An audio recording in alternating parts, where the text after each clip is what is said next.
Have you ever rearranged your furniture and discovered the carpet underneath looks brand new while the rest of it looks, well, not so new? It's time for a carpet upgrade. At the Home Depot, we have stylish choices at simple prices from all the top brands. Best of all, we can install it for you, starting at only 49 cents per square foot. So all you have to do is pick your perfect floor. Start your carpet project today at the Home Depot. How doers get more done. Exclusions apply for licenses. See homedepot.com/license numbers. At first, I didn't think it was real. I woke up to this blinding light, and I was transported to another place. Pluto TV! Then I heard a voice. Come with me if you want to live. There were thousands of movies and shows, and they were all free. The truth is ours. It's just so beautiful.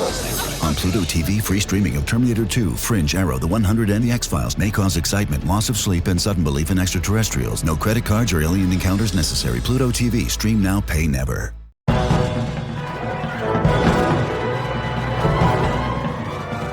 Hello and welcome back to this very, very special edition of the Filmmakers Podcast. Filmmakers, listeners around the world, we did it. Today marks our 500th episode. Woohoo!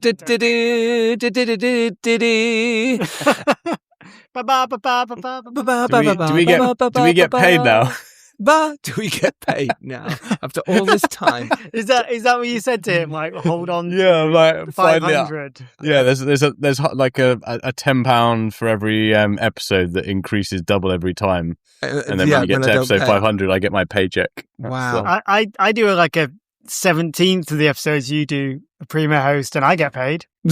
So this is awkward. So it's a 500th episode, everyone. This is incredible. I can't believe we've done this. It's been 9 years. I started this in 2017. And back then the goal was pretty simple. It was just to sit around, talk to filmmakers, get advice, learn, and for me to learn along the way. And guess what? Today's episode, exactly. Nothing has changed, basically. We sit around, we talk about film, what we've learned along the way. But since then, we have all gone on to keep making indie films and keep doing it. And we talk honestly about this beautiful, beautiful journey that we're all on. And it's chaotic and it's crazy and it's up and down. But for us, the Filmmakers Podcast was just filmmakers talking to filmmakers. And it's been incredible. It's been an incredible journey. I don't think I ever asked you, Giles, what was that moment where you were like, I'm just going to start a podcast, because you were ahead of the curve quite quickly. Sure. And what was the moment where you were like, I need to do this? Were you just not hearing what you wanted to know? Were you just... Yeah. Yes, I know that Phil's asked me a question, Don, but I know you're down to butt in because I've heard a few. I can't believe it was 2017 because I only came on in 2018. I guess. Yes, it was. I thought this had been going for like years before that. That's the impression I wanted to give. But here's the thing for both of you: like podcasts around then weren't. They weren't massive. They weren't around as much. And there was no real British filmmakers making indie filmmaking podcasts. There was quite a few American ones. True. Indie Film Hustle and a few others that inspired me. And I just thought, why don't I do this? The Dare, I just shot The Dare, my first feature film. World of Darkness, my documentary was coming out. And I thought, okay, I'm in a position now where I have enough experience to talk enough about making a feature. And it was a studio movie. So I was like, oh, okay. And it was at first I did struggle with that. I was like, who am I to talk on a podcast about what I've made? Who is he? Yes, who are you? But it was just one of those. I thought, well, if I get my fellow filmmaking friends on and then we get guests on, well, why not? I can ask questions and we can go from there. And yeah, that was basically it. It was because I wanted to promote my own films. I wanted to talk to my friends about filmmaking and I wanted to inspire others because I found it difficult trying to get my first film made, 10 years of pain and doing the wrong things. And I wanted to help people to say, hey, try not to do those wrong things. Try not to fuck it up, as we always say. And then you did another 9 years doing the same thing. All right. Very true. Before you turn this into a pun, I was just like, genuinely, I wonder how many films have been made because of this podcast. You think about various people. A lot of people. And, a lot of people have directly told us, like literally, have said, "I've only made my film because of the podcast." And this has been the film school. I mean, I've learned loads listening and also from interviewing people, but also just listening to it myself. Like we've all learned and grown from it. But it's amazing those people that have gone on like Joe and Milsom, Signs of Life and Signs of Wife, those kind of Signs of Wife, sorry, and those those filmmakers that genuinely have just picked up a pen and paper, listened to the podcast, and gone and made a film. I mean, Giles, that's amazing. Firstly, Mark Hampton. There's a lot of filmmakers are like, Giles, stop making more competition. There's too much already. Sorry, everyone. Sorry about that. But no, it's genuinely a really cool thing to have done. I'm proud of it. I'm really proud of it. I can't believe we've done 9 years. I can't believe 500 episodes. What I love is when people do come up and say, hey, I listened to your podcast and it inspired me to make a film. It means the world. Those who've come on the podcast since making a film and having it released and done really well, honestly, really makes me very proud. But I'm just happy to give something back, that, as we say, we're trying to be humble about it. And that's the truth. It's a joy for me. I've learned so much myself, I think it's been over 600 hours. I added it up personally. I didn't. I asked. And 600 hours of filmmaking knowledge and just talking to filmmakers is insane. That's a business school, right there. And that to me is amazing. All those people who've made something for nothing, those people who've made massive, big budget Hollywood movies have been on this podcast. And from the hustlers to the first-time directors, and all those, everything, and that to me is massive. And to be honest, it's about the audience, Dom. That to me is that's what keeps this going. It's about those people who do comment and do say it means something to them, and they have learnt from this, and that's what the best thing is. It's that audience, those who are listening today, those who are supporting, those who supported us from the beginning. And I can't ask everyone to listen to every episode, because if you did, well, you can, but I think that would be. Like, I think it would take you a month if you started today and you listened constantly, right, to that many episodes. I do pitch it to everyone. I literally pitch it. I was like, well, there's 500 or there's 480 to catch up on. Like, everyone new that joined. Yeah, exactly. That's why I can say genuinely like that. Like, I'm dead proud of you guys for doing this and setting up, because I'm a tourist on this podcast and I'm very blessed to come in it now and again when you ask me to. But I can be the voice of the audience listening right now, because I listen as a fan, and it's very cool what you've done. And you're not sat with a golden microphone in front of a palatial, diamond encrusted mansion that's been paid for by the podcast. It's he's sat in his cultist attic. Yes, exactly. So, it's true. It's a lot of work. A lot of work, and that's pretty amazing. And I do want to, shout out Dom. He has been, really instrumental and inspiring for the filmmakers out there in certainly the last couple of years, 2 years. The fact that he's been involved since 2018, and in the last couple of years, without him, I would have probably stopped. It's just been, it's so much, especially when you're making an indie film yourself constantly. It's too much to keep doing it. And without Dom, without Connor, without you, Phil, without Francis, without others who have helped and got this to where it is, it wouldn't be anything. But Dom's been a huge inspiration in this. It's very true. Like, behind the scenes, the amount of work that he does on the PR and getting the big junkets and getting them on side and saying, hey, we are big players, and can we have your big guests, please? And so thank you, Dom, as well. Oh, thank you, Giles. And you've definitely kept it going with all the editing and the background slogging away, even when you're busy with filming and doing all of that, and just keeping every week an episode coming out is a huge commitment. That it's always baffled me how you've sort of managed to do that. But I mean, I joined for the same reasons you did. It was like there was no knowledge of how to make a feature film. It felt like everything was a sort of a brick wall. There's not many people willing to help. There was always good people higher up in the industry that would give tips and tricks, but nothing like in depth, really understanding like mindset and figuring things out. And it's taken such a long time to sort of figure out what that is through the so many different types of guests, from the real indie scrappers to people that are sort of flown away into Hollywood land. And it's really changed how I view both the psychology of the industry as well as the actual process of filmmaking. I think it's as much one as it is the other. And finding. I think that's important, isn't it? Yeah. Because the podcast could easily have just become we have no room anymore for the, because Dom needs to eat some cakes. Yeah, for our some own nice ego. hotels. Yes. And we can just get the big guests on all the time. And it's great when it's a mix, because it has to be a mix, as much as it's great hearing from the geniuses, it's also amazing to hear from, I love the episode a few weeks ago from the guys that did the time travel movie over several weekends. And, And I was like, this is amazing. This is a great way of making a film. And I got as much out of that as listening to, Edgar Wright. Edgar Wright or, No, it's amazing. Bruckers, and all those people. It's a difficult one. I mean, we sort of have, we try and find that's one of the hardest things I think about the podcast, is find the balance between the indie guests and the sort of, the Oscar winners. And there has to be a balance, because you can't just go on the Oscar winners.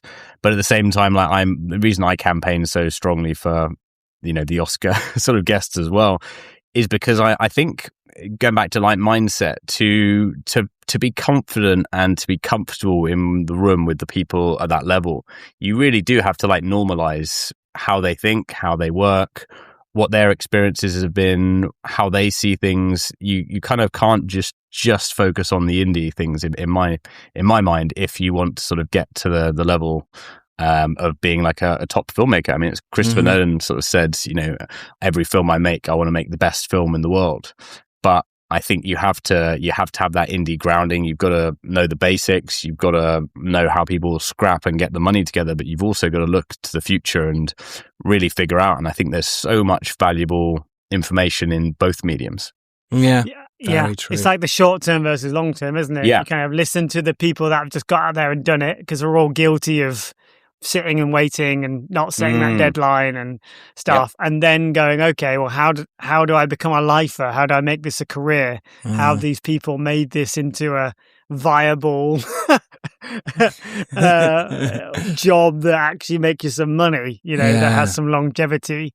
So I think that's what I think what the podcast does. So that's nice. And I think that's a lovely intro to what this episode is on the 500th one. What thought we'd do is ask some questions from our audience and try and answer them as best as possible. And then also just some facts and figures along the way about what we've done, what the podcast, who are some of our visionary directors, who are the blockbuster people, who are the indie scrappers who've been on, and just a bit of advice along the way about what we've learned from it, what this podcast means, even though we've kind of already done that a little bit. But I couldn't start the podcast without introducing my two amazing hosts properly. And we'll start with primo host, the man who has kept this podcast alive when I've been off making films or going, I really don't want to do this right now. And he's an amazing filmmaker himself. He took his dark, gritty thriller Winter Ridge, which starred Hannah Waddingham, and that swept the festival circuit, and it produced 100% on Rotten Tomatoes. It was a hit for a while. Yeah, everyone. And he knows the indie film hustle better than anyone. And then we've got Phil Hawkins, a guy who taught himself to edit on 2 broken VHS players. Yeah, I've done my research, Phil. You remember all that stuff. Wow, yeah. He got handpicked by Steven Spielberg, I imagine handpicked, for On the Lot, which was a TV series. And now he directs massive studio movies like Robin and the Hoods, which starred... And only flies business class. And only flies business class. Tiny, medium-sized studio film. Studio film, sure. Yeah, we're all trying. Yeah, that starred Gwendolyn Christie and Naomi Harris. And he shot an entire feature film in 48 hours just to prove he could, which is quite incredible. So thank you, Phil Hawkins and Dom Lenoir, for joining me on this 500th episode. Thank you. And then we've got classic host Giles Alderson. Giles Alderson. where I always get his... I'm much better at getting his titles wrong. So, my sir, director and producer of such titles as studio movie The Dare, made it with Millennium Pictures. Drink. Millennium Films, was it? Pictures? Yeah, Millennium Media, but yeah, all good. There we go. They did explain this. Moving on. Heart of Darkness, I know, World of Darkness. Keep going, Dom. You get this wrong every time. Where do you read this? Stranger in Our Bed. The Stranger in Our Bed. The Stranger in Our Bed. Arthur and Merlin, Knights of Camelot. Yes. There's a documentary in there as well. Yeah. No, that was the Food for Thought, obviously. Food for Thought. There we go. Plant-based documentary. Yeah, absolutely. What else have I missed? Wolves of War. But Wolves of War. I'm in post on Sessions. Well, actually, we're just delivering it right now. And Samadiba. I just had my big screening in the cinema at New Boyana Film Studios for my execs. I'm very close to looking picture on that one as well. Very good. Yeah. Very good. Do we not talk about any of Giles's old acting credits as well? So people, I still dream of that. I still dream of that. You dream of it? That's my ultimate like joy would be to see Giles making a musical theatre come back. That would be the dream. I don't know if it'd be the dream of West End audiences, but still. Hey, look, Hollywood and the West End is all about IP. So after 500 episodes, we could make a musical. We could. Just saying. I would love to make a musical, and I am thinking of it. We're in talks. Oh. Yeah. No, I mean, it could actually happen. Just throw it out there for kind Tolly of PR Land. I did Tolly some Shield. Excellent karaoke after the BAFTA nominees. What you sing? Party. You want to be in it? No, yeah. I was doing Sinead O'Connor, an excellent rendition. You were doing Sinead O'Connor? Yeah, duet. Wow. Yeah. Who is the other person? I don't know. Some lady. Sinead O'Connor, I hope. Some lady. Some bloke called Sinead O'Connor. Some lady. Oh, all right. That's brilliant. There we go. Well, now we just need to hear you sing at some point on the podcast. So. Well, when Giles dances, I'll sing. Okay, all right, that can happen. Giles is dancing right now. Look at the thank you. Look at this. This is the robot. For all our listeners, he doesn't. That's West End training for you, darling. Right there. Well, let's get to our first question. Who should we go for first? What does go on in Giles's attic? The question everybody Why wants is it? It's a triangle. Wasn't that where The Dare was filmed? So it was actually World of Darkness was filmed in this. I filmed some of the documentary World of Darkness in this actual attic. Really? Fact. Yeah, absolute fact. There you go. That is amazing, right? Okay, first question. Should we go for Rob Ayling? His first question, which I really liked, was when is the official Rob Ayling theme song being recorded by Phil Hawkins? But he then said, seriously, congrats on the 500th episode. But actually, we've got a recording of him. So here it is. This is our first official audience member recording their own question. Master Philip Hawkins, when is the official Rob Ayling theme being recorded? But all seriousness, congratulations on the 500th episode. That is absolutely dope. My question for everyone on the Filmmakers Podcast is, what guest or guests would you love to appear in the next 500 upcoming episodes? Congratulations once again. An incredible achievement. Love you all. So, what guest would you like to see on the podcast? Can I go first? No. Okay. Yes. Yeah. It's your podcast. Well, is it? Not anymore. Not anymore. For me, it's someone who we all love and admire and are massive fans of. He's probably the biggest filmmaker in the world, I would say. Whoa, guys, I'm here. I really want to interview Dom Lenoir. It is, of course, Steven Spielberg. Not only That's what I was going to say. All right. I mean, what a get that would be. Oh, him and Obama. Let's say wow. those. What, together? That's so weird. Yeah, why not? Well, okay, random, but all right. I can imagine that he's so informative, so interesting, and he's such an incredible filmmaker. For me, why I'd like him to come on the podcast is because he kind of, his behind the scenes, the stuff you can find online of him, he is the one who kind of makes it up as he goes. And I say that with absolute respect, because he's obviously planned, he's obviously thought about it, he knows what room he's shooting in, he's obviously had an idea. But when he gets there and he sees the camera, he sees the actors, and he sees the room again in that actual light, he then rethinks his thought process about where he's going to put the camera. And it's beautiful to watch. And he's an incredible filmmaker. So for me, that would be amazing to get 5 minutes with him, or 10. 35. Whoa. We don't take 5 in the Filmmakers Podcast. No, we don't. And actually, we don't we're reaching out to Imagine PR we companies. did. It's like, I do it with 5, right? Sorry, Spielberg. So, no, absolutely. Well, we had Christy McCosco-Krieger on, who's his producer. And now is probably the closest you'll get. It was the closest. No. Well, okay. Go on. I'm taking that as a personal challenge. We're going to get Spielberg on now, just to smite Phil, who said that's the closest we're going to get. All right, let's do it. Challenge. That's a challenge. Fine. If you don't call me to make the tea, I'll be very By cross. the 1,000th episode, we're going to get Stephen on. 1,000th episode, because you know how old we'll be then. Well, just another 9 years older. 9 years on. So who else? Come on, who else? Phil, who would you like? You took mine. I would say I think it'd be interesting to have someone like David Heyman. He would be great, producer of Harry Potter. Basically, so Harry Potter, Paddington, Barbie. Like someone that is a quote unquote British producer. But is obviously working in the mega studio system. So, because I feel like sometimes there can be a disconnect between the way films are made and financed out of the States. Yes. And I feel like someone like David Heyman or, one of the guys at Working Title or these kinds of companies, which I know obviously Working Title has a partnership with Universal and, it's all the same pot.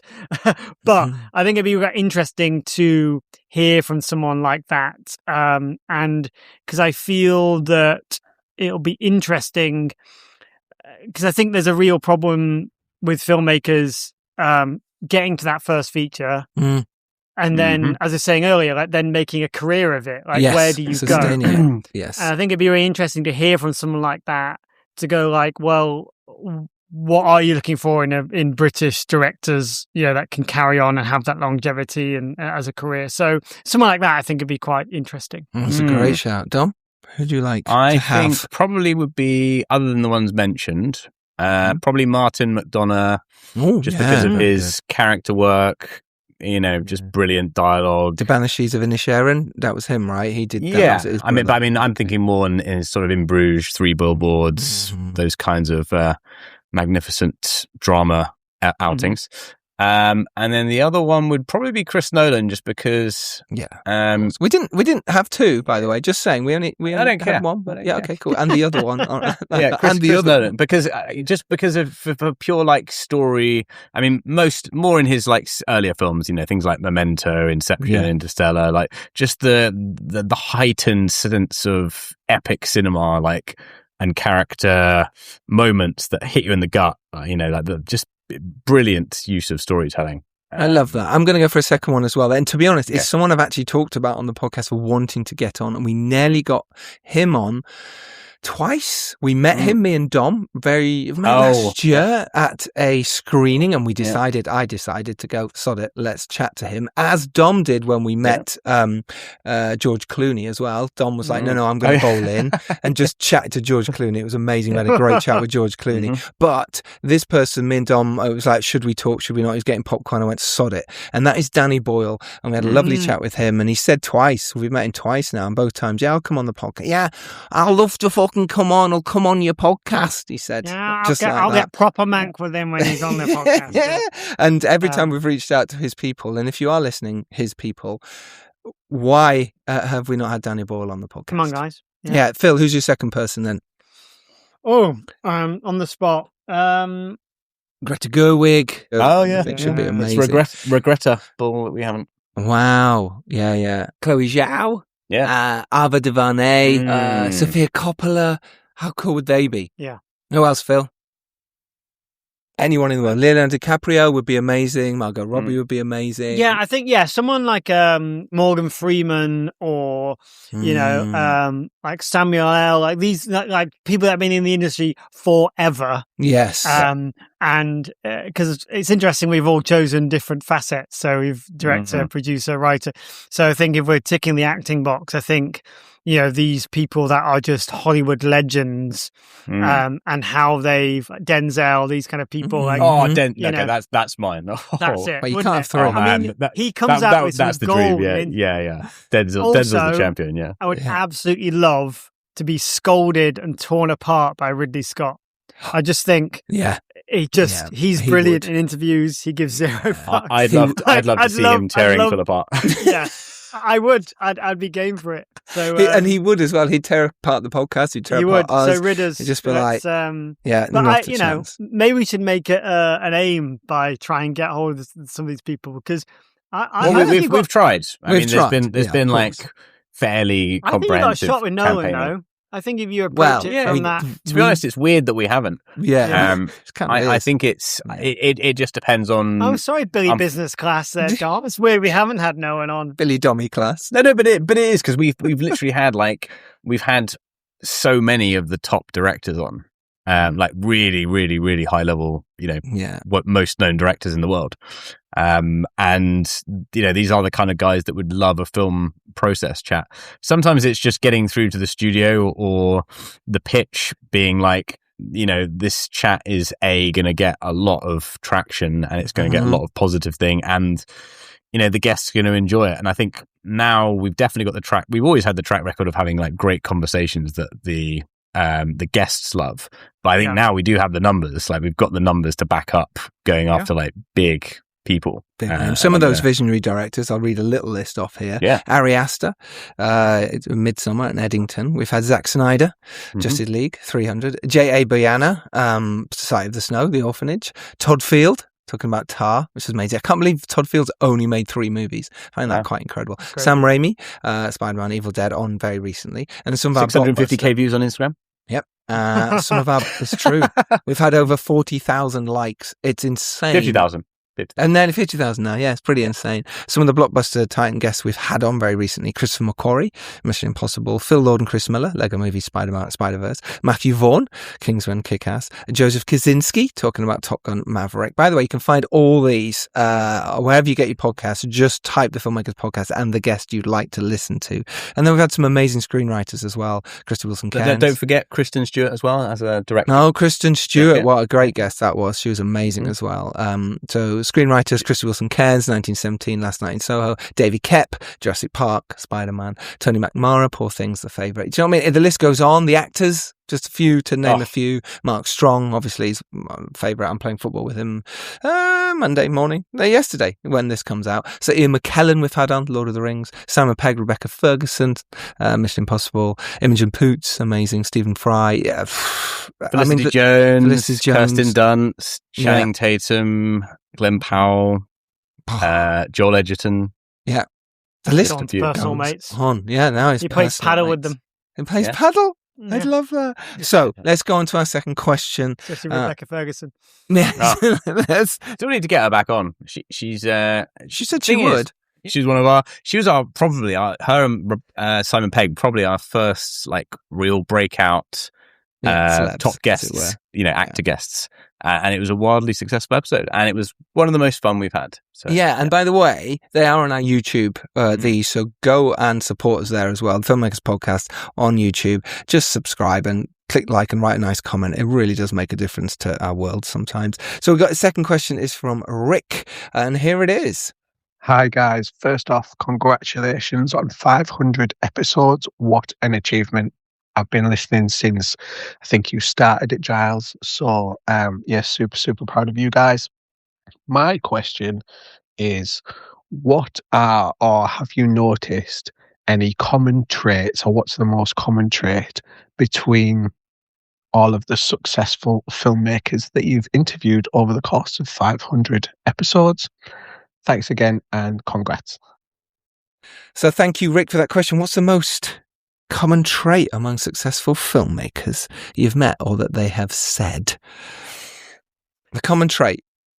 I'd say Phil. Perseverance is a thing that is very common in everyone. Is that desire to tell that story and not to chase the crowd, because inevitably, and you hear it a lot, but when you chase the crowd, you're already 2 years behind. Yes. So sometimes when everyone's telling you no, but you feel something, and it may sit in a drawer, it may take years, but what film doesn't take years? And those are usually the ones that break out, that are special, that stay, that cut through. So yeah, perseverance, I think, is probably the one I get that comes across the most, I think. Dom? I think it is, just another side of that, really. Just when you have rejections, basically just the volume of rejections that these people are like going after and chasing. Yeah. And it's not like, if you look at all the success stories of how many times like some of the biggest franchises or films have been told no by like massive studios, and then they've kept going and they've kept going.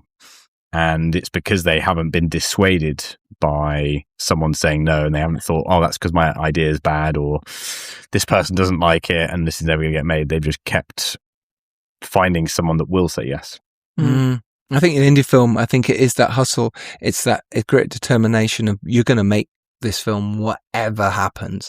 You're going to find the money from somewhere and you're going to make a film. That for me is what the overriding theme of this podcast is, and what people are saying who are trying to make their first film or second film or third film. It is that indie filmmaking grit. There's something else as well I want to talk about, but first I just want to, it was a quote that it was a quote, but it's called Free Ink, and it was on the episode with George Jakes and Ken Petrie, who made the film Black Dog, and they were talking about micro budget producing, as it were, and I think they made it for around 500k, and it looks like 3 million. It's done really well, and their sort of rule was resourcefulness over cash, and they said the phrase "ink is free," meaning, you don't need, well, you can write it, that's the free side as well, but you can, traded sort of logo placements, as it were, for credits in the film for high-end equipment and services. And that kind of stuff is really important as a filmmaker. How can you get the stuff you need to go and make your indie film? And ink is free, technically is a great quote, because it's like when you're writing it, it's technically free. All right, it's your time, it's your effort, it's your money, but that is the best time to be. Because once you're on set, it's really hard to rewrite stuff and rethink about it. But if you can get that script amazing before you go in, why just shoot the script? Shoot the script. You don't have to suddenly go, oh, this ending doesn't work, or we've changed this or that. And of course, when you get on your indie film set, things can go really wrong, and you do have to readjust or I remember on Arthur and Merlin, there's a big scene we were going to shoot in the castle there, and it was flooded when we arrived the next day. There was just holes leaking through, and there was just a massive puddle of water, so we couldn't shoot it there. So we had to rethink the story and rechange it on the day. This is normal. This is indie filmmaking. I've heard so many stories on the podcast where they just didn't have the key, or the person who was supposed to open up didn't open up, so they had to think of a new place to shoot that morning because all the crew were there and the cast. But I think the biggest thing for me is not to work with arseholes. Oh yeah. That was the one that comes out the most. Don't be a dick and don't work with assholes. It comes across constantly. And I know it's so easy for us to say this now, but once you're trying to make your first film, you don't necessarily know people are going to be assholes, or or you're not going to be a dick. But you do learn, and you go, okay. And then you say, right, never again, and don't do it again. If you can get rid of them early, or you can fire them, it's your project, it's your film. Learn the warning signals. Yes. Signals. Yeah. Narcissism, lying, all the fun stuff. But what if you're the arsehole? Then it's fine because you wouldn't know. You'd get aware fired. of it. I'd fire you. Yeah, you'd be unaware. People would be like, who's this guy? All right, question 3. This is from Cos Greenup. He's made many feature King films. of the Mountain, as I've retitled him, because he King now of the lives North. in the mountain in King Switzerland. of the North. He does. He's having a great We had a life. lovely visit to Verbier recently. It was very nice to see him up there. No, very good. Love that. He's in post on his latest film at the moment. His question is, take it away, Cos. Hey, Giles and the team. So my question is, what do you guys think is more important, tenacity or talent in our crazy, crazy industry? So, thanks, Cos, for that question. Should you have talent or over tenacity, or vice versa, to survive? You definitely need both, because there's, you can be battling away and you can be the best bullshitter in the world and you can make a film. Yes, but if you make the film and it's rubbish, that's true too. But the question is, which one is it? Is it tenacity over talent, or is it talent over tenacity? That's the question. Right. I think I'm maybe getting this the wrong way around for the way I'm saying it, because I'm trying to put it in my head and it works both ways. But I think not having any tenacity Won't and get you putting anywhere. talent first won't get you anywhere, because people say talent rises to the top, but it only rises to the top, if there is hustle behind it. The whole it takes 10 years to be an overnight success kind of thing is the talent should be a given, essentially. I think, that's controversial to say, is why are you doing it if you don't think or know or trying to be as good as you can at that thing? So you need the hustle, the tenacity, to get that talent seen, and have the opportunity to show off that talent, because there's no point sitting in your house and having an amazing script that could win an Oscar and no one ever reading it or doing anything with it.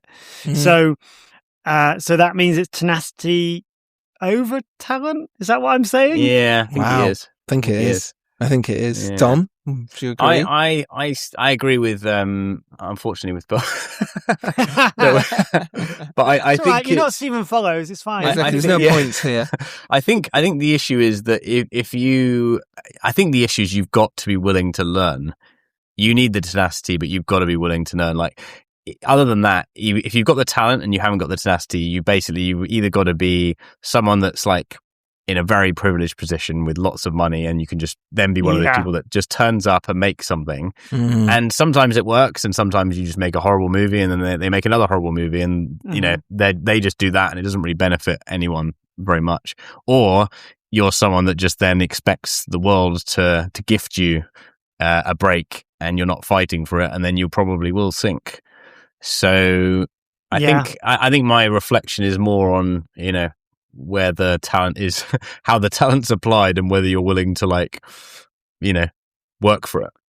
And I think it's maybe a sobering thought, but when you look at, say, I don't know, the amount of people that are applying for the BFI fund for short films every year, like, you're in WhatsApp groups and everyone's doing it and everyone's doing the same thing and everyone's getting the same rejections and things. You think, like, the talent is sort of a given. Like, everyone's script there, everyone thinks is the best thing since sliced bread, and that's fine, and maybe it is, but that, you can't rest on those laurels. You can't rest on the fact that, well, my talent will rise, people will see my talent. It's like, well, no, you need to shine the spotlight on yourself. And I know it's awkward and maybe a bit arrogant, or but like, no one, what did he, Duplass, the cavalry isn't coming, no one's picking up the phone. Like, it's if you don't get out there and do it and shout about it, no one's going to know about that. And I think a lot of people also, they have a measure of talent, but then they're just like, okay, I'm going to do my script, I'm going to get a couple of people's notes, that's pretty good, that's going to break out amongst millions of other filmmakers. They're not like really going like, okay, what level am I trying to make this film? Am I trying to make an indie film, or am I trying to make something that has a real chance of like being the best film I've ever made, and something that a international audience is going to be blown away by? And I think a lot of people don't put in the work. I really don't think people put in the work in terms of like script rewrites, tough opinions, really analyzing things, and making sure their film's ambitious and exciting. And I think you have to try and do those things if you want to stand out from the crowd, because there are a lot of filmmakers that will have a pretty good script and do 3 or 4 drafts on it, and then that'll be like, oh, well, why isn't this getting made? Yeah, you're absolutely it's right, just good. Tom. It's not exceptional. It's not exceptional, and you do have to keep working hard. Yeah, you can't be good. You've got to be exceptional. You've got to at least try and get to exceptional. And it's something we've talked about on the podcast all the time. And it's kind of my origin story of how I got the Dare drink, even into the orbit of getting it made. Is I kind of went home that night after seeing a friend's film and being inspired because he made it for $100,000. And I just went home, found a project, which was 2 stories in a notebook, put them together. And then I was like, I'm going to make this for whatever budget I can, and then I'll get taken seriously, and then make my next one. And from what I've learned, all these years later, for what I've learned from like making films and being a producer as well, is that I will take more of a chance on someone who has made a film, regardless of whether they've made that for 10 pence and a bucket of whatever cold sick, and they've put it together and they've got it out on Amazon. and they, I know, I'm so sorry, I put that analogy in there, but they've done it and they've gone, here is my sick and here is this thing. Because then I'm like, okay, great. I believe it, the fact you've gone through the trenches, you've done everything to get there. You're not going to be arrogant. You're not going to be like, oh, I deserve. And that's the other thing people seem to think a lot is, they think they deserve. They deserve like £1 million for their first feature film. It's like, you don't. What have you done to earn that? You've got to earn that. When have you battled in the trenches for pennies and ringing people up and pleading? Yeah. And all those examples, Giles saying earlier about the key not turning up and all those things, like you need to have earned, the right to have that amount of money to play with, because when shit does hit the fan, you should be able to pivot and not freak out, and that's pivot the fan and tell it to someone else. And put that sick everywhere. Get Giles' sick bucket. Oh my God, that's horrendous. It's a great question, Cos, and it's really, I think it's something we talk about all the time is you've got to go out there and do it. You've got to make it happen. That's what I kind of end the podcast with, without you driving it, don't expect anyone else to drive it. It's yours. Drive it. Really keep driving it like a snowplow through dirty snow that's rock hard. You've got to chip away and chip away and chip away and chip away. And if other people come on that journey, great. And if they don't, get some husky dogs. Yeah. Exactly. And look at Cos's films. If you don't know about Cos's work, look at what he's doing and the kind of films he's making and getting done. Like, he's definitely a guy that's hustling and getting things made. Yeah. So really there's nothing is. worse than a filmmaker that talks about making film and doesn't go out there and do it. Yes. And I'm sorry if you feel seen by that sentence, but there's a lot of people out there. Yeah. And now it's time just for that sending your change. application forms off for public money doesn't make you a filmmaker. No, it's true. Shots fired by Phil. But I know what he's saying. You're literally saying, look, don't just expect other people to come. Yeah. Like, okay, sure, you've written a script and sure, you're sent off to BFI and you're the funding bodies. But really, you shouldn't be relying on those people. No, yeah. Like, you should never rely on that. And what the chances of us, like Lucinda, who's made like 20 films in the last however many years, I've made 5 minutes. I've made 14, 15 films. Had the BFI ever come to me? I've knocked on their door. Have they opened it? No. Like, Phil hasn't, Dom hasn't. It's like we've made, like, between us, it's got to be 30, 40 films. And no one knocks on our doors. So don't expect. Why should they give you the chance? They're not even opening the door. You've got to be like us Jason Statham and kick down the door. Yes, yeah, the Terminator quote, which was I was thinking of the Transporter, where there's that shot where the guy's looking through the door glass, and then he's like his just boots, and then kicks the door down. I've always identified with that. That's a good one. It's a good one. All right, question 4 is from Lydia Kay. She's an actor and filmmaker. Lydia, take it away. Having hit the 500 episode mark, congratulations, by the way, that's awesome. You have been talking to filmmakers about making film for years and seeing the growth and change of the industry.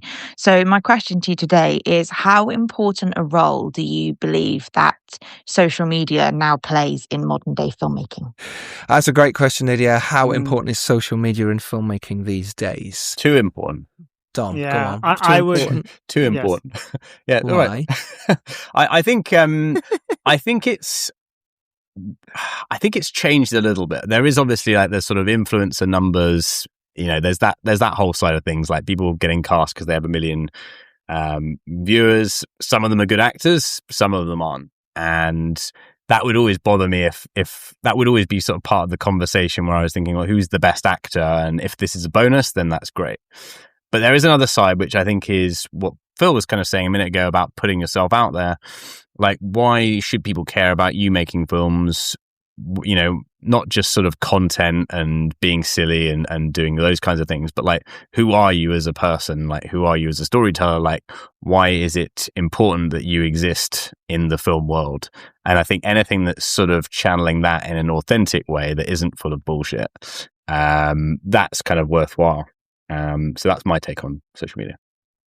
I think that's really interesting. And I'm much more of I want to get my film made. I will always take a chance on someone who can get my film made. I think it's maybe the wrong attitude. It's maybe the attitude that is of me surviving in this industry as kind of long as I have, is the fact that it doesn't bother me. It's a case of if my producers, my investors are saying, we're going to make this film, but you need to put so-and-so in it who has, 21 million followers on whatever, or even just 1 million. That to me is like, okay, well, let me see if they can perform. Let me see if they can deliver, because I'll do that. But that's the key. Can they perform and can they deliver? Because if it's a case of like they kind of can, but then this is a really powerful film and it's but we can get a performance. Sure, there could be that one person who isn't good enough, but I don't know. I always feel like I can get a performance. I'll be able to edit this in a way. I'll just keep doing take after take, and I'm not going to waste everyone's time. But I also know I'm going to speak to my first and say, I need a little bit more time here. Let me get to a performance. I'll rehearse with them before. I'll get them to a state where they're ready for this. And I also find that a lot of those social media people who are coming at it that angle really don't want to fuck it up. Yeah. They've got their social media followers so they'll go to acting classes. They'll really go for it. Yeah. And that to me is good. But that's very much in the camp of like, well, sure, that this is a great added bonus. You've got your followers, etc., etc. But I will, just reference so many people on the podcast, some of the greatest directors that we've had. Casting is everything, and you can get a good performance, same as the films, you can get a good performance out of so many people, but can you get a perfect performance that will showcase your film at a level that you're trying to make it? However, if that gets your film greenlit or not, then there's the case of now you're not making a film, or as opposed to you are making a film and you've got to deal with. Sacrifice I'm kind of willing to make, not necessarily in this band specifically, but in general. Phil? I was just loving the argument there. It's great. It's a discussion.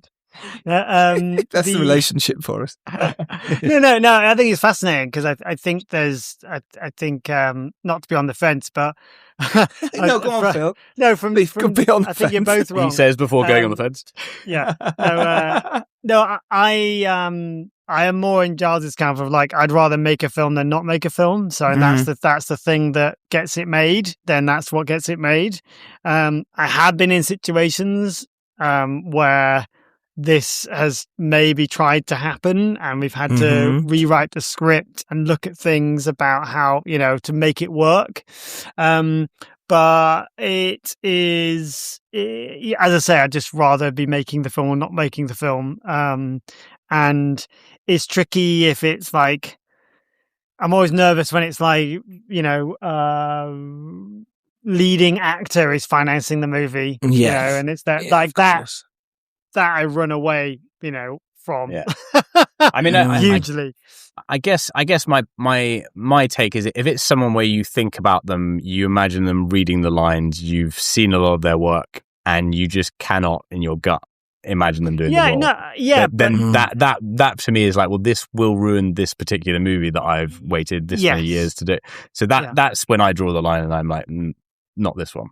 Yeah, fair point. But as Giles says, like, you can get some great performances out of some great people with enough time and effort. So it's not every case, but there's certain times when I think, no, absolutely. Yeah, and I think when those bigger directors say casting is everything, and it is, it truly is. And I love actors, and I spend a lot of time doing it. Acting. But like when the bigger directors say that, they're coming from a pool of some huge actors anyway. Inevitably going to be amazing. But have they got to that point by casting badly? That is true, Tom. Touche, Primo. Touche. I think also was this the question? No, well, sort of on Lydia's. Yes, it was. But on Lydia's question, exactly on that, has social media affected filmmaking? And I suppose we just jumped straight into casting because that's what we thought for a second. Yeah. But actually, has social media affected how we release our films and how we talk about our films?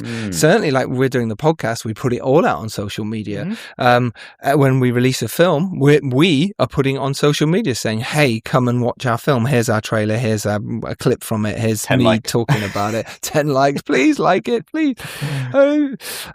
And I think it actually has. I think social media is huge in influencing anything we see. You look at the Barbenheimer situation and how social media was huge behind that. You look at some of the recent ones with Marty Supreme wearing the orange, and it's a huge social media buzz. I mean, that's a great. I mean, that's the talking point for me on social media is like what Timothée Chalamet did with A24 on that campaign was super original. Kind of off-brand in a way from what the movie is, but actually kind of tapping into this sort of like dream big, mega idea. And it was a really, really, really good idea. But it was a thought-out idea, and it was linked to the movie, and it wasn't just content. It was something really smart. So good, so good, so good. Everything you want for summer is at Nordstrom Rack stores now, and up to 60% off. Stock up and save on the brands you love like Vince, Sam Edelman, Frame, and Free People.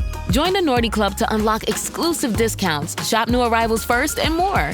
Plus, buy online and pick up at your favorite Rack store for free. Great brands, great prices. That's why you Rack. Ready to soundtrack your summer? With Red Bull Summer All Day Play, you choose a playlist that fits your summer vibe the best. Are you a festival fanatic, a deep end DJ, a road dog, or a trail mixer? Just add a song to your chosen playlist and put your summer on track. Red Bull Summer All Day Play. Red Bull gives you wings. Visit redbull.com/brightsummer ahead to learn more. See you this summer. Bonjour, compadre. It's the Priceline Negotiator. How do I negotiate so many great travel deals? My greatest gadget, the Priceline app. It's got hotel deals, flight deals, rental car deals, all of those deals in a bundle. Deals, game day deals, concert trip deals. No one deals more deals than Priceline. Hold your horses, there's more. The app lets you filter hotels by neighborhood, vibe, star level, and amenities like pools and spas and beachfronts and... Wait, I'm not done. Stop cutting me off. Priceline. Flipping it to a personal question, if you didn't feel the need to be on social media for work, would you delete it tomorrow? Hi, Diva. It's Rachel. And Jordan. Yeah, hi. Quick question. Why are you not spending your Venmo balance? Yeah, we're concerned. You can, buy stuff with it. Ugh, you love buying stuff. And earn cash back on eligible purchases. You love purchasing eligible things. So the money your friend sent you yesterday, that's today's ramen or rideshare or eye patches. The skincare kind, not the pyro kind. Spend with Venmo, then you can earn cash back with Venmo Stash. Venmo Stash bundle terms and exclusions apply. Max $100 cash back per month. See terms at venmo.me/stash terms. ID verification required to use a Venmo balance. Personally, I would absolutely. I would like delete the entire thing. I'd love like to. I just. Yeah, there's something on that, but obviously for us as filmmakers, we need it. That's what I'm saying. But like, if I'm only on it for that reason. So yes. Hearing Lydia's question. Yeah, no, I agree. But the other side of that, Phil, is sometimes it's really nice to see what our fellow people, friends, filmmakers are up to. And often we don't pick up the phone anymore these days and go, hey, what are you up to? So, or we don't see them as much all the time. But I think that's so there is that where I agree. And I know some people have come off social media and they probably prefer their lives for it. It is annoying. However, in our industry and where we're at, I feel it's really silly not to be on it. You can't just come on it to promote a film and go off. You've got to be there constantly talking about things. It's vital, I feel. it's vital in this industry to get ahead. To even try, to even, like we said, people have become social media stars and had a career just because of their, social world and what they've done. Look at Adam Morse, for instance. He's the guy on your socials. You will have seen him who does the face. He turns a little bit and then he flicks to an image of someone falling over on a bouncy castle, and then he flicks his head again, and another image of someone else on a bouncy castle, and then he does the look to camera, or he does cooking. He's now just got a 3-picture deal from his social media following. I know Dan O'Reilly, who's my lead in Sessions, he's got a huge social media following. He does all these clips. He does everything. It's kind of vital, and it is a way in. I'm not saying we do that because that's not the kind of filmmakers we are. But I know that if we did behind the scenes and did blogs all the time, it would become very valuable for people and it could do well. So, yes, the idea, I think it's vital. I think it's changed the industry massively. And without it, we'd be struggling to get people to see our films. And on the flip side, without social media, we wouldn't be able to have access to these audiences to sell our films in a non-traditional way. You'd need that big P&A spend, that budget, that marketing agency, so it's actually enabled us to be able to reach a bigger audience in that way. Yes. Yeah. Great question, Lydia. Opened up so much debate. And this question is from Tony Cook, who's been a recent, he's hosted Tony for the us. Tiger. Yeah, very much. With Chuck Roven very recently. He's also been on the podcast talking about his latest film as well, which is amazing. Huge congratulations to you, Tony Cook. It's called A Gangster's Life, and it will be on Amazon Prime. It's on there now. But it will be on there again now, the next wave, very shortly as well. So look out for that. So his question is, after 500 conversations with Oscar-winning filmmakers, what belief about filmmaking have you completely changed your mind about, and which guest forced that shift? Oof, it's a big question. Thanks, Tony. Thanks for being on the spot with that one, Tony. Yeah. So it's changing our mind about filmmaking, I think, is a really difficult one. I think it's just been slowly inspiring my thought process. I think, like I said, when I started this podcast, I didn't realize how many filmmakers were out there and how many people were wanting to do what I am lucky enough to do. Now, interviewing all these people, you kind of go, oh my God, everyone's in the same boat. And what I've learned from that is every journey is different.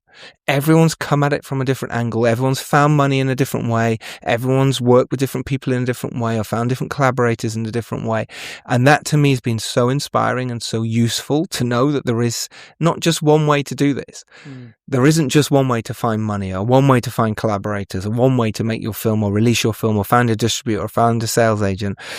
There is endless amounts of ways to do this. And for you to be a filmmaker, it's just nonstop. And I love that. I think that's what's inspiring for me from doing all these episodes. I've gone, oh my God. So I've learned so much from that. I think Chris McQuarrie was one of the most inspiring for me, and changed my mindset about screenwriting and about developing projects. You don't have to do everything then. You can rework it as you go. You can change this. You can work with teams. You can blow people's minds with ideas. I thought that was inspiring. And I think that's really interesting and a nice way of reframing that, because when you start out, you just want to know the way in, like what is the path? And because there isn't one path, that can sometimes seem difficult, but actually it's enabling because it is forge your own path. And stick it on a poster with a cat hanging off a hanger, whatever this motivational poster. But I think that's a really healthy way of reframing it. For me, and I think it's through the podcast and the friendships from the podcast. I wouldn't assign this to a particular guest because it's stumping me, that question. But I know early on in my career, before he flew business class, before when I was nearly in economy, when he was swimming, I definitely was more competitive. I definitely didn't really want to share. I was very. And now he's just competitive in all of the podcast and the Stephen Pollard episodes as well. No, I've got a competitive spirit, but what I mean is, I've learnt that sharing is good, and sharing knowledge and sharing everything is the key to success, right? That we all lift each other up. And I think early on, like in my early 20s, when I was like elbowing and thinking, why didn't I get that job? And why didn't I get this? And why is that person doing this? And we've probably all done it. That.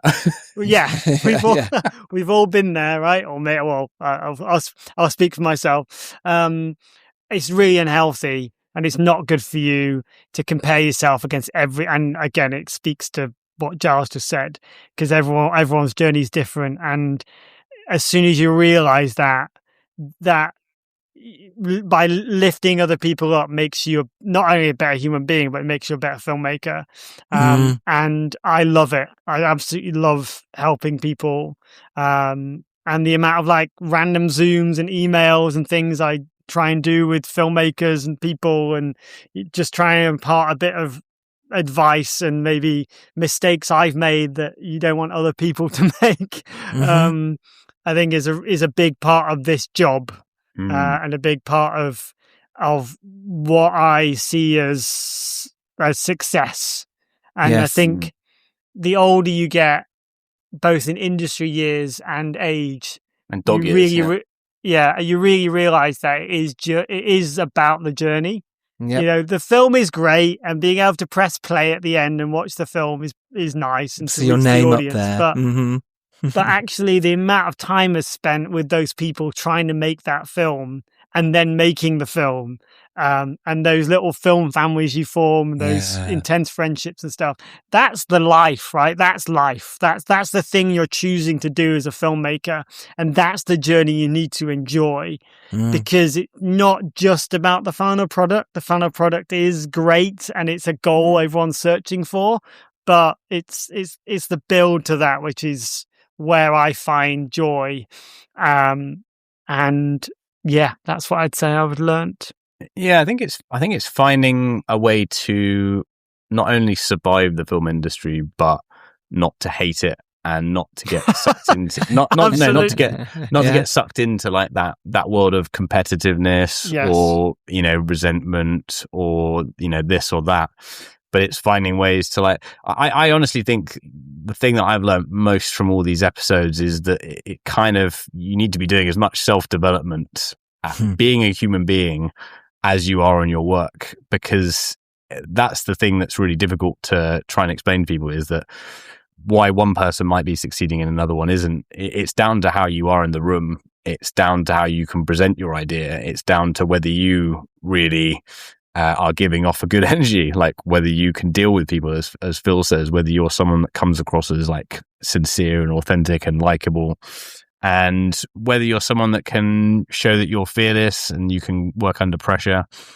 And I think the other thing is just taking chances, like doing things outside your comfort zone, throwing yourself in at the deep end, like being able to hold on to that resilience and not be broken by it. That's the kind of key to success, I think. Still being someone that's like likable despite doing those kinds of behaviors. I love that, Dom. Yeah, try and be likable within this industry and keep going, and be a person of interest as well. Be a person that's useful. Be kind. If you're useful and kind in this industry, people will call you and say, hey, could you help me on this project? And suddenly you're producing a film for them, or execing or being involved, and suddenly they're getting their film made, and they then talk about you in another meeting, which gets your name about there even more and even more. And the more you can do that, the more people talk about you as a genuine nice person in this industry full of assholes. That's only a bonus, because people actually go, do you know what, they might be really talented but they're an arsehole. They're not jumping to work with them. If they might go, hey, listen, they're actually talented and they're not an arsehole, people want to work with you. Whoa. Well, yeah, who knows if you're talented or not. Let's not say you're talented. I've had two feature projects from exact that reason. One from just reading someone's script like 8 years before and sending some notes, and then not hearing again, and then you get a phone call from a producer, and it's because someone recommended you because you did that good deed. There you go. And I had it, from funny enough, I'm from Robin and the Hoods. Stuart, like one of the co-writers on that film, I cast as an actor in a commercial years before, and he just thought, this guy's a nice guy. He gets it. He's great vibe on set and stuff, and then he gets to a position, and then he's instrumental to putting me in front of those producers. So it's funny. So important. It's funny. It's funny where it all comes from. It does, but that is exactly what you're saying. And something about the social media is people do see us doing stuff. When they see that we're making films and we're getting films released and we've got cinema runs, people then go, oh, they are people of interest. They're not just talking about making films, they're making films. And I think the most important thing I've learned making films is find the right project and the right people. And that isn't easy. When you're first starting out and you're going, why aren't people responding to me? Why aren't people loving my script and loving me? It takes time. I've been in this industry quite a long time now, and to build up those relationships and to build up all that belief and someone trusting you and taking a chance on you, for them to do it again, it means you've done really well. you've got to really just keep working at it, because no one is, say, knocking down your door. You've got to knock down their door and prove to them that you are right. And I think, talking of that, it's the same with money. And people talk about investing in money, and there's so many great episodes where we have talked about finding investors and how that's happened. But there's about 7 or 8 sort of, I've wrote a list about what they are. And the first one is studio money, which we'll talk about in studios, which is becoming much harder these days. It doesn't really exist for indie filmmakers, MCU aside, the biggest stuff aside. But for indie filmmakers, it can happen. I'm in that world a little bit with Samadiva and the world that I'm doing over at Neil Bayana Studios. It's a mix. And then you've got your producers who might be a financier. Then you've got the funding bodies, which we talked about, BFI and those, but don't necessarily exist for indie filmmakers. And then you've got your high net worth individuals. Then you've got your investors. You've got your money people. And these, and I say this all the time and I mean it, these people you can find anywhere. You can find them in your barber shop. You can find them in when you're doing your washing. You can honestly, you just need to talk. If you're having and I know it's so hard. I always find $100,000 in my washing. No, but my point by that is, if you're having a conversation with someone always says, "Oh, I know so and so. They might be interested in investing." And obviously, this doesn't happen all the time. But if you're not talking about it, if you're not saying to the new people you meet, "Oh, I'm a filmmaker and actually I'm looking for a bit of, investment at the moment. I have a deck, everything's ready," and they go, "Oh, actually, my friend Barbara knows someone who's is investing in stuff at the moment."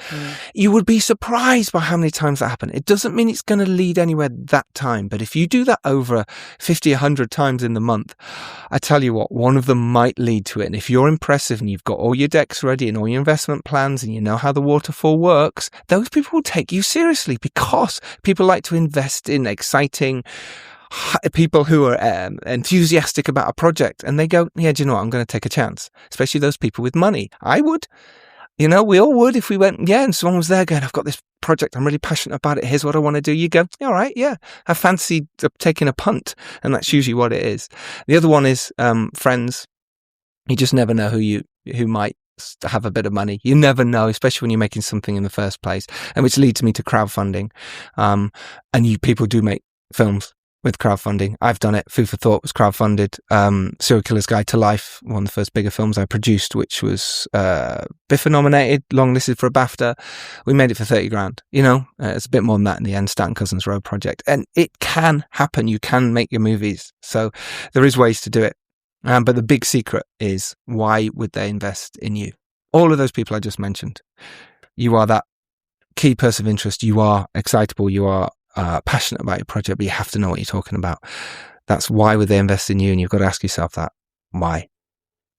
So yeah, there's a really interesting network hack that I want to read out for you, and this was one of the, I think it must have been like episode 6 or something with Chris Jones.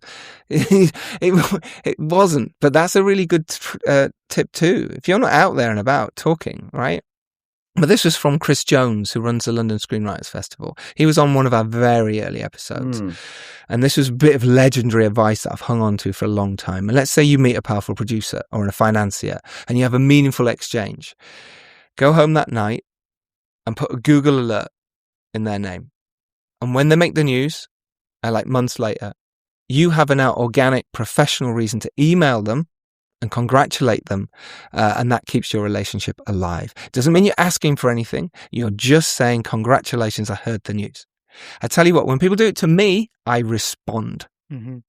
So why wouldn't they with you? And the amount of times I'm at events or I'm hosting something or I'm there as a guest or whatever, and I say, "Please reach out to me.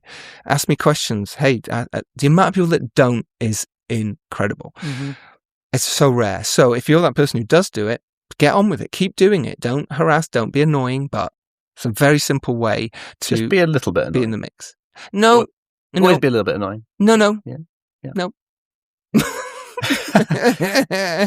So let's go to our final question. I'm more talking like when you're emailing Giles. I see what you mean now. I thought you meant you be more annoying. No. Don't think you can. No. No. So these are Phil's. He's put questions out on his Instagram, and I think we should read them all in a row from the person that it is, because obviously we haven't got them recorded. Yes. I've got 3. Okay. And there's the inevitable ones coming, so we all know. So first one is from Jessica Blake, and she says, "Ooh, we love Jessica Blake. How do you get into? What's the best way of getting into unit photography? And as directors, what do you expect from a unit photographer?" What a great question! I love that. Photos. Thank you. Moving on. I think it's if you're talking about like behind the scenes type stuff, I think it's very much like being able to like not be in the way and just very easy to get on with. Not just being like, oh, I just need to get the shot, and then you're actually holding up the crew. Like that's the number one thing. It's just being personable, but being able to sort of blend into the background. Very true. Having a silent camera is also really, really important. You can't have that click. It's just please don't do that. But for me, the biggest way to get on set in the first place is to ask. If someone emails me and says, hey, do you mind me coming down for a day and taking some behind the scenes, and I'll probably get some stills for you at the same time, 100% for free, their own dime, I would say yes every single time. I would have no question about no qualm. Why would I? It doesn't bother me. It's free photos at the end of the day. And you need, as like the proof is from all the sales and distributors I speak to, they want over 500 photos in your Google, Dropbox, G Drive, whatever the hell you've got, over 500 photos. Yeah. It doesn't mean they're going to use them, but they want them. And some distributors actually demand it in the contract. It's part of the deliverables, isn't it? Part of People the forget deliverables. that. And we're not talking just still screenshots from the film because they're not good enough resolution.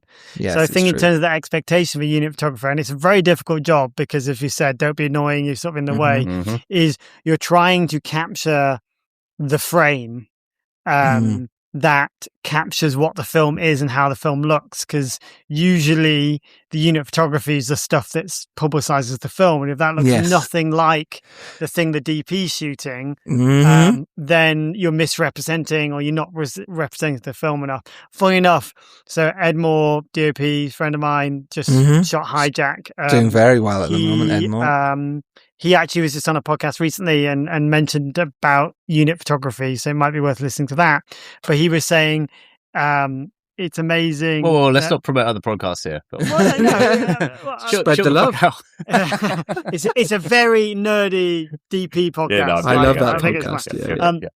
But no, he was talking about unit photography and having that relationship of trying to emulate what that look is and having that dialogue going.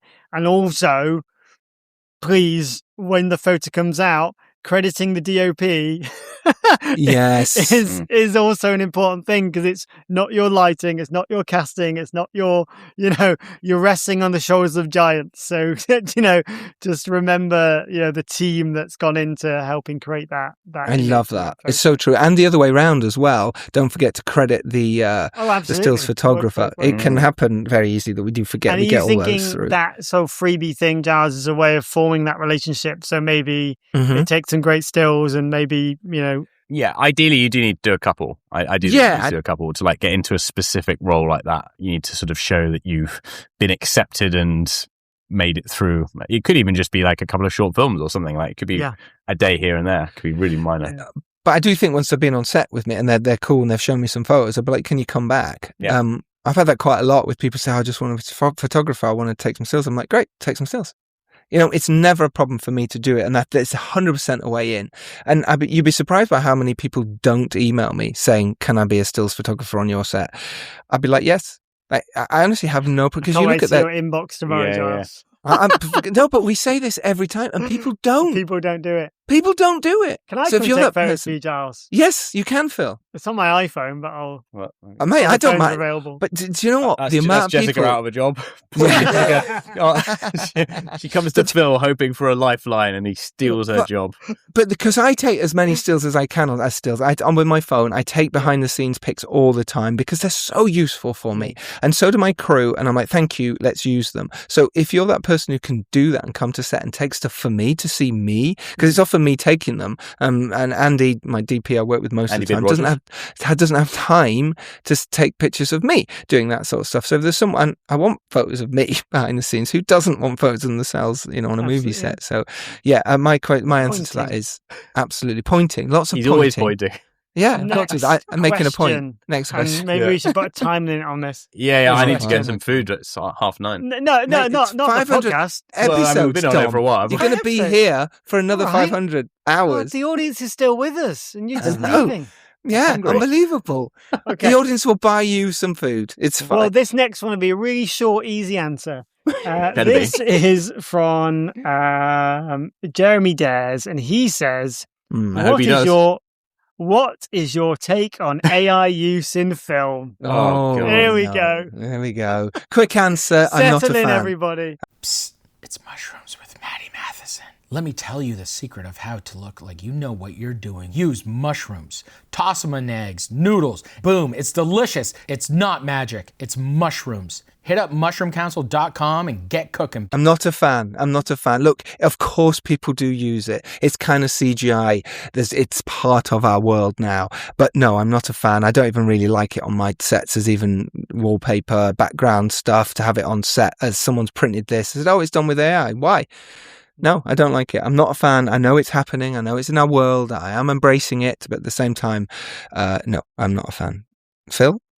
I would say that I like to think of AI like I do spell check or yes, as a tool. It's a tool. And I think if You're a tool. You're a tool. You're all tools. I have used it. I have used it. I couldn't have got Robin the Huds to a place that it was without using AI in prep. Yes. Not in the actual film, but in terms of pitching and materials and concept work and all that kind of stuff. That was definitely a good tool to communicate. But I still refuse to, drink the Kool-Aid that it's taking over everything. I think the bubble will burst, and I think certain things, visual effects and things are being changed, improved, streamlined. How insert a word here that works for you, but I think things will settle down. I'm on the record saying this as now when I'm panhandling outside the BFI for a sandwich. Wait, what was that? Like all other filmmakers? No. I like to see it as if it does a job and it's a tool I can use, then I will use it, but I will never use it to replace a job or Except take the a job designers. out of someone's hands. Yes. Well, no, Except the designers or the concept people. No, because there was no budget and no time, nothing anyway. That's it. I that think would it have been helps. me photoshopping 17 other images together to try and relate something. No, I do. So, I think that's it. What you said is the streamlining. I think it's when we're doing our development work and we don't have any budget. That's the time I think it's most useful, or just running a question by when you don't have a sounding block.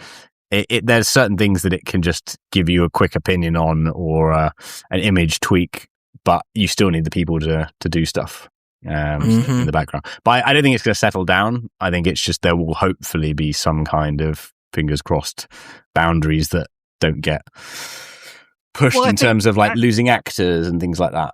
I just think the economics doesn't work, and we've seen it with. It took a while, but with Netflix, suddenly the shareholders were like, hang on, we've got to start making some money now, and changes have got to be made. So at some point, it'll happen that AI is just too expensive and too costly to the planet and too costly to... Look, you can't even buy a hard drive these days. No, I know. Which is crazy. So it has to. The bubble will have to burst. Let's remember this. Let's timestamp this moment when it doesn't. Yeah. Well, okay, fine. But as right now, that's hope. That's what I'm hopeful for your. I'm hopeful for your prognosis. Yes, I'm hopeful for your hope as well, Phil. And final question then, Final Phil. question. This is from Frank Emmersley, and he says, what are you working on next? Oh, what a great question. That was a very frank question to answer. Yeah. What a very frank question. Is that what you did? Thank you, Frank, for your question. Go on. Who shall start? Dom, let's hear from you about this. I've got a movie premiering at a major US festival in April, which I can't quite inform you of yet, but that's pretty exciting. You tease. I am a tease. Maybe we'll have to get you on a podcast to talk about it. Yeah, exactly. Can you say what the film is? No. This is exciting. No, I can. Yeah, it's called Bravado. Oh, what bravado you have to tease us. I will reveal great. all when that announcement come out. But that's very exciting, Dom. Congrats. Yeah. That's very exciting. And you're writing at the moment. You're tweaking your script. I'll just help you promote your own stuff. You are tweaking your script right now. Is that correct? Yeah, done some great rewrites on my stuff. Great rewrites. Really, really great rewrites. Yeah. No, I mean, they're not rewrites that I've just plucked out of my own mind. It's getting very high level people to give script notes, and then really good script supervisor to go through it with me. So yeah, I'm very amazing. Very pleased. Very amazing. Giles, what 17 features have you done last week? Yes, it's true. Are you having a lie down? Is that what you're doing next? I do need a lie down next. Honestly, I would love that. Love little holiday. But no, I've just got to keep working when the iron's hot, right? Yeah, it seems silly to not keep striking. If people are calling you and talking to you about a project, it seems silly not to jump on that bandwagon, especially if I like it. And there's been quite a lot spinning around at the moment. So we're out to cast for our various projects. So we'll see what happens in May, June. But at the moment, there's a few lining up. Again, don't want to talk about them right now. I'd rather talk about the films that I have finished, talk to you about what I learned from that. But in terms of now, it's just casting. It's speaking to agents and speaking to casting directors and getting stuff moving and helping my producers keep things alive. There's a lot of spinning plates, working with Lucinda a lot on lots of projects, and working back at the studio again, very likely, New Boyana Film Studio. So there's lots at the moment. But my main task at the moment is finishing Samadiva, my supernatural horror, and getting sessions over the line and getting it delivered and getting that out in the UK very soon. So yes, that's me. Phil, what are you doing? Well, irons and fires, I think, is the way to survive as a filmmaker, isn't it? So, like you, Giles, I've got 2 projects that are with some high-level actors. So I'm playing the waiting game on those, as we all know how that feels. You're working as a waiter, you say? I'm working as a waiter, yeah. Waiter. We've all seen Robin the Hoods, and we've all decided that I should not continue for the sake of everyone on Letterboxd. Robin and the Hoods is amazing film. I disagree with all. No, look, I've got some really fun projects that I'm attached to as a director. Very varied. There's a time travel movie. There's a period film with a kid and a load of dogs based on a true story. There's a load of dogs. And they're hounding him down for that one. They are, which is an amazing script. There's a doggy dog world film that we not had to say a lot about yet, but I'm actually about to shoot a proof of concept for. It's kind of an interesting approach of making this film. So we've just got some funding to do that, which is pretty cool. So we'll be announcing about that pretty soon. And commercials have been lovely and back and busy. And I've got a project that I'm dying to show, and I don't know why it hasn't launched yet. It'll be any minute now, but if you're on my social, you'll see me shout because it's taken too long. 9 months to make this commercial. Wow. What? Yeah, it's crazy. Oh, it's a big one then. It's taken a long time, and when it comes out, you'll see why. But it's a lot of fun. I like how we're using 9 months and coming out with it's like a baby. Yeah, absolutely. It's felt like it. Because I know exactly how women feel, and this will be the soundbite. There you go. That's the bit we want. Jesus. And to finish up on this amazing 500th episode, then what have we learned? What do we think the thing is Absolutely to pass nothing. forward? It's the question that Dom always asks at the end of the podcast. It's like, what bit of advice would you give for indie filmmakers or making their first feature, second film, third film at the moment? And Dom, you never get asked this question. Yeah, so I'm going to ask you it first.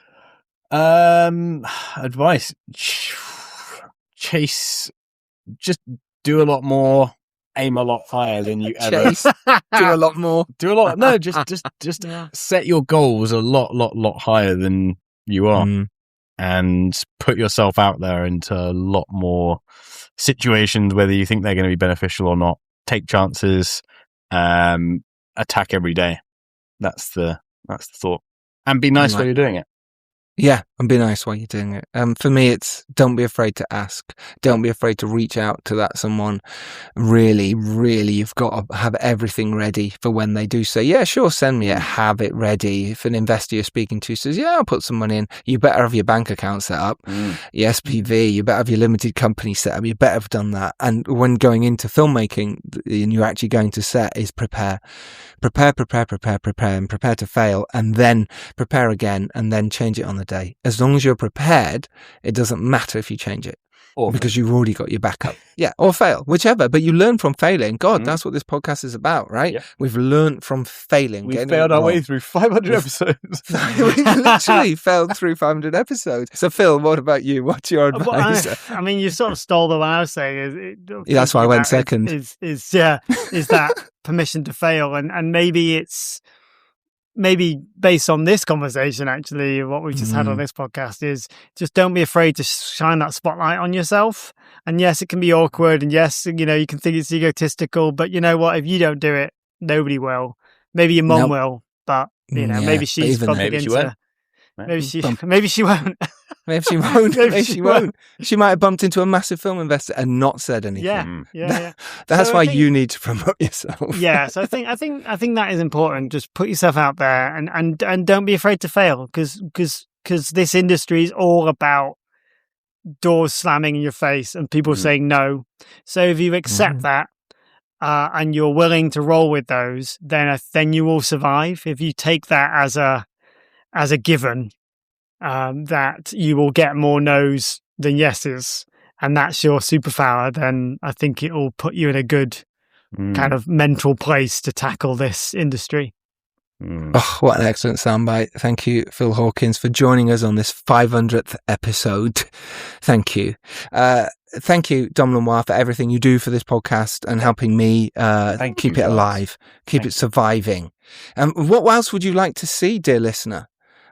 What do you want? Do you want us to do a massive best advice compilation? Well, tough shit. I haven't got time to do it, so I'm not going to do it. This is all you get. Would you?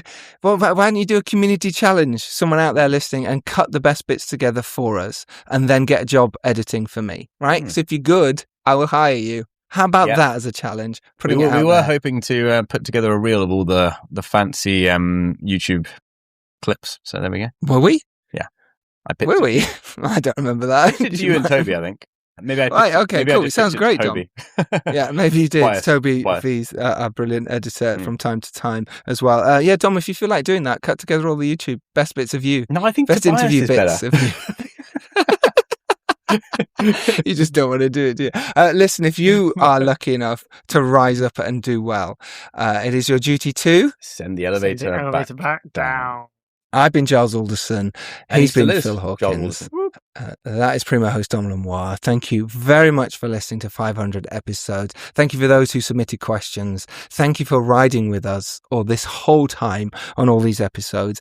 And I would love to know if you have listened to the most episodes. If you think that's you, please reach out. I really want to shout you out. If you think you've done like 300 or more, please let us know. If you've done more than that, honestly, you could be in our top 10. I want to know the people that have like never, like once they've started, never they just listened. No. There's a lot of those. No, I want to know the ones that have started like whenever, like could be 100 episodes ago, it could be 200 episodes ago, that just listen every week without fail. Like, if there's anyone that exists like that, I'd be very, very, very happy.